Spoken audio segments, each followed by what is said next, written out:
Chers téléspectateurs, bonsoir et bienvenue dans cette nouvelle édition de votre journal version française de ce vendredi 25 mars 2022. Je vous remercie également de nous retrouver sur Viva pour vous informer. Tout de suite, dans la page Faits divers, Lionel Lelièvre a été extrait de Tiafa ce matin pour être remis entre les mains des policiers d'Interpol. Il a été ensuite présenté de nouveau devant le parquet. Il devait être jugé à l'étranger car il est toujours sous le coup d'un mandat d'arrêt international. Le seul espoir pour la famille de la victime réside dans la justice française. Rose Rister, Akoutumalal et Seche Andjanabou. La détention de 72 heures de Lionel Lelièvre à Tiafa a pris fin hier. En effet, le verdict sorti lundi dernier a relaxé Lionel Lelièvre et ses 3 complices au bénéfice du doute. Mais comme la loi l'exige, un délai de 72 heures est nécessaire avant la libération définitive des accusés. Le délai étant révolu et qu'aucun pourvoi en cassation n'a été effectué, les policiers de l'Interpol l'ont donc extrait ce matin de Tiafa puisque ce dernier fait l'objet d'un mandat d'arrêt international. Pour sa part, l'avocat de la famille de Danil Rajan a déclaré ne pas être satisfait du verdict rendu. Selon ses propos, il n'y avait aucune raison de pourvoir en cassation en juin dernier si le verdict est le même, c'est-à-dire l'acquittement. On rappelle que Lionel Lelièvre avait déjà avoué ses crimes lors de son premier procès. Cependant, lui et ses co-accusés ont quand même été relaxés au bénéfice du doute. La famille du défunt est ainsi désemparée et attend que le tribunal français leur rende justice.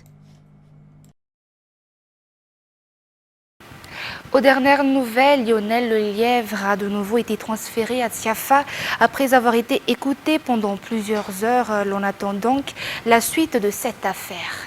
Et sur un autre sujet, les aérodromes de Madagascar vont être réhabilités afin de se conformer aux normes internationales, d'après le directeur général de l'ADEMA ou aéroport de Madagascar ce jour. Dans ce sens, la gestion de 6 aérodromes dans la région Atsimonjefan, mais la Kemenabe a été remis au secteur privé pour une durée de 5 ans renouvelable. Les infrastructures demeurent propriété de l'État malagasy si l'ADEMA est chargé du contrôle de cette gestion. Un reportage de Fangesina Mireille sur les images de Secha Andjanab. Les infrastructures et matériels aéroportuaires sont en train de se dégrader actuellement. Les normes internationales sont pourtant requises au niveau des 46 aérodromes nationaux dans le cadre de la réouverture des frontières. Raison pour laquelle la gestion des 6 aérodromes de la région Atsimonjefan, mais la Kemenabe, a été remis au secteur privé.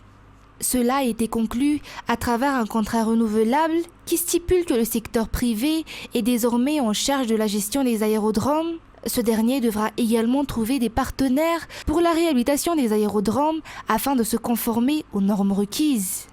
Néanmoins, les aérodromes restent toujours des propriétés étatiques. D'après les explications apportées par le directeur général de l'ADEMA, la gestion des aérodromes de Mans, Tsiumbe, Belsirbin a été confiée à l'entreprise Aéro Sud-Ouest. Si l'entreprise Fanavutan est en charge de l'aérodrome de Mianjvaz, l'association Vromair gère désormais l'aérodrome de Bessalimpi, si l'association FMFM gère celui de Tambouran.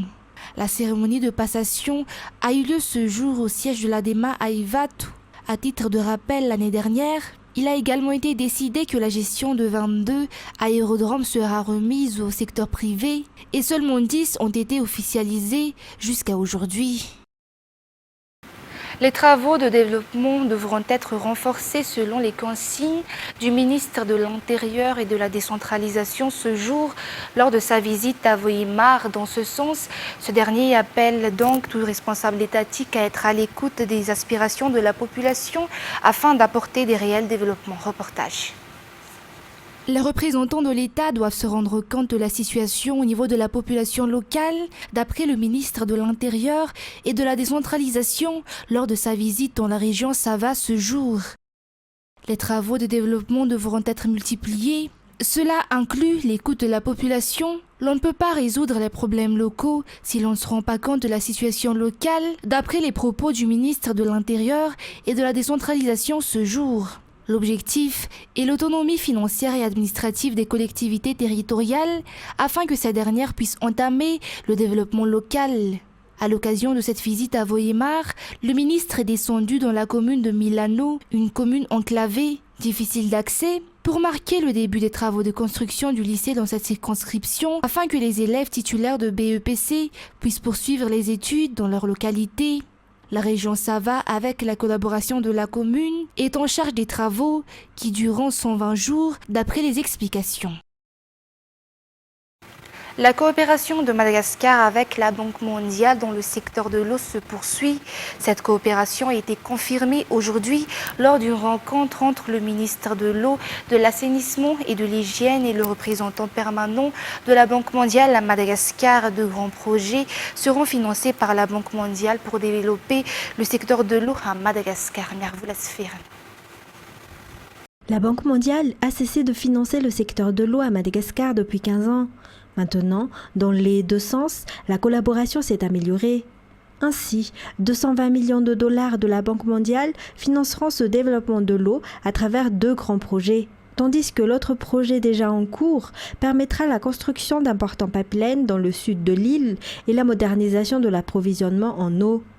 L'eau, c'est la vie, soutiennent les responsables de la Banque mondiale. Ils ont également rappelé que l'eau et la malnutrition sont indissociables. C'est pourquoi la Banque mondiale soutient le projet Myunzu. On dit que l'eau est la vie. Et je pense que pour nous, au niveau de la Banque mondiale, ça faisait quand même presque 15 ans qu'on n'était pas dans le secteur. Et notre premier point d'entrée, c'était sur le sud.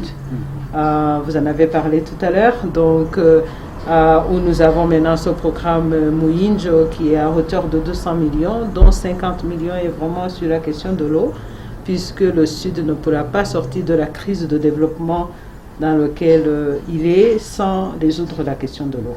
En plus de ce financement, l'anticipation a également été évoquée lors de cette rencontre entre le ministre de l'eau, de l'assainissement et de l'hygiène, Fidinavra Vukac, et des représentants de la Banque mondiale. La réception des dossiers de candidature a débuté ce 23 mars pour ceux ou celles qui veulent intégrer l'école de la gendarmerie. Le concours aura lieu le 2 et 3 juillet 2022. Le chef d'état-major de la gendarmerie nationale a souligné que le concours se fera dans une totale transparence et dans ce cadre, les responsables du concours affirment que l'on peut très bien dénoncer ceux qui prétendent trouver d'autres voies pour entrer au sein de l'école de la gendarmerie. C'est Anzar Zonarvelo. L'école de la gendarmerie accueillera pour cette année 1500 élèves gendarmes, un effectif qui a connu une hausse considérable comparé à celui de l'année dernière. Précisément, l'école de la gendarmerie accueillera 950 jeunes hommes, 170 jeunes femmes, 150 parmi les 1500 sont des ex-militaires, si les 150 restants sont des enfants ou époux de gendarmes décédés en service. Les candidats doivent avoir entre 20 et 28 ans et titulaires d'un baccalauréat. Le dépôt de dossier de candidature a déjà débuté le 23 mars et ne prendra fin que le 13 mai prochain. Les premières épreuves auront lieu les 2 et 3 juillet 2022. Les intéressés doivent rejoindre les camps régionaux pour plus d'informations sur le concours pour l'entrée à l'école de la gendarmerie. L'Association des anciens ministres et parlementaires ou AMP a officiellement été présentée ce jour. D'après son président, l'AMP n'a pas de couleur politique et est ouverte à tous les anciens ministres et parlementaires de tous les différents régimes qui se sont succédés. L'association vise surtout le développement du pays d'après ses membres. Et sur le plan sportif, notamment concernant la Coupe du Monde 2022, l'Italie, championne d'Europe en titre, ne prendra pas part aux Coupes du Monde qui se déroulera au Qatar. C'est la deuxième fois consécutive que la sélection italienne ne participera pas à la Coupe du Monde après 2018. Le Portugal est toujours en passe de se qualifier pour un billet pour le Qatar. Pour le continent africain, les 10 équipes qualifiées s'affronteront à partir de ce jour. Reportage. L'équipe nationale italienne, la Squadra Azzurra, s'est inclinée contre la Macédoine du Nord sur le score de 1-0 hier lors des quarts de finale pour son groupe C. Malgré une bonne performance, elle a été battue. Toujours dans ce groupe C, le Portugal s'est imposé face à la Turquie 3-1. Le Portugal et la Macédoine du Nord se disputeront la place pour le groupe C le 29 mars. Dans le groupe B, la Suède a battu la République tchèque 1-0. La finale du groupe B aura également lieu le 29 mars et la Pologne affrontera la Suède qui s'est imposée sans combattre grâce au forfait de la Russie. Dans le groupe A, en revanche, le pays de Galles a battu l'Autriche sur le score de 2-1. L'on attend le résultat du match de ce soir entre l'Écosse et l'Ukraine. Mais pour la région d'Afrique, c'est aujourd'hui le jour des éliminatoires entre les 10 équipes qualifiées. Et concernant les actualités internationales de ce vendredi, un mois après le début de l'offensive russe, l'armée ukrainienne regagne peu à peu du terrain si certaines villes sont toujours encerclées et bombardées par Moscou. Kiev assure que Makariv a été reprise par les soldats ukrainiens, une ville hautement stratégique puisqu'elle se trouve à 60 km de la capitale. France 24. C'est une ville fantôme, interdite aux civils comme aux journalistes par l'armée ukrainienne. Nous y entrons avec des volontaires qui veulent nous montrer que les Russes ont bien été chassés d'ici, de Makariv, Ukraine. Ils nous encerclaient et sont entrés même dans le centre-ville. On les a repoussés à l'extérieur il y a 2 jours. Les Ukrainiens ont replanté leurs couleurs dans 80% de Makariv. Les combats ont été féroces. Ce véhicule blindé ukrainien en témoigne. Y sont posées quelques fleurs en hommage aux soldats morts. Nous roulons dans un silence pesant jusqu'au centre-ville. Nous sommes place de la mairie, regardez. C'est désert, mais il y a des drapeaux ukrainiens. Celui-ci a été remis en place sur le centre culturel. L'armée russe se bat à Makariv pour le contrôle de cette autoroute en lisière de la ville. Elle mène tout droit à Kiev, par l'ouest. L'un des chars russes est resté là, détruit par les combats. La contre-offensive menée par l'armée ukrainienne a donc bien fait reculer ici l'armée de Vladimir Poutine. Le maire de Makariv ne peut pas entrer dans sa ville comme il veut. Il nous montre aux abords les derniers bombardements russes. Clairement, il voulait finir de nous couper les communications. Des véhicules blindés brûlés, l'armée ukrainienne n'a pas encore remporté de victoire totale à Makariv. Mais cette bataille pourrait être le premier signe que les Russes ne sont pas invincibles. Le parquet antiterroriste au PNAT a ouvert une enquête pour torture et actes de barbarie contre Ahmed Nasser Al-Raisi, président d'Interpol, accusé par plusieurs ONG d'être responsable de mauvais traitements en prison d'un opposant émirati. La question de son immunité diplomatique en France continue de poser problème. Toujours un reportage de France 24.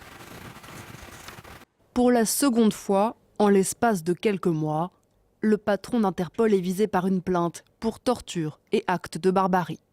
En juin dernier, alors qu'il est pressenti pour diriger l'Agence internationale de police criminelle, l'Émirati Ahmed Nasser Al-Raisi échappe aux poursuites. Le motif, il ne réside pas en France et ne se trouve pas sur le territoire.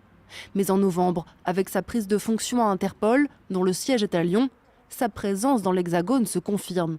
Et l'ONG à l'origine de la plainte trouve une nouvelle occasion de saisir la justice au mois de janvier.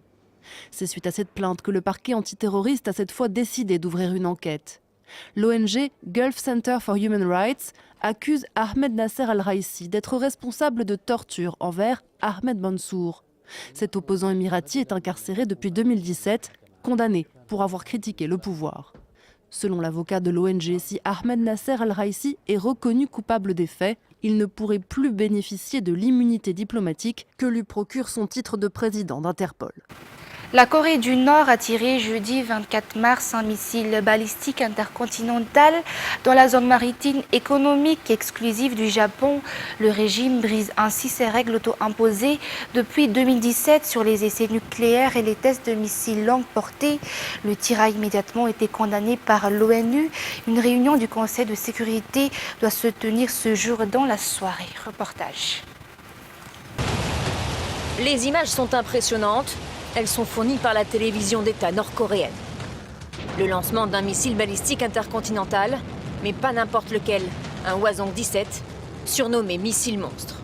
Car il peut être équipé d'ogives nucléaires et sa portée peut atteindre 15 000 km, capable donc de frapper n'importe quelle partie des États-Unis. Dans ce clip vidéo, Kim Jong-un en personne ordonne le tir. Il se rappelle donc au bon souvenir de la communauté internationale, alors que tous les yeux sont rivés vers l'Ukraine. Soit la Corée du Nord essaye de recentrer l'attention sur elle-même, soit elle pense que c'est parce que nous sommes en ce moment tellement préoccupés qu'ils subiront moins de répercussions.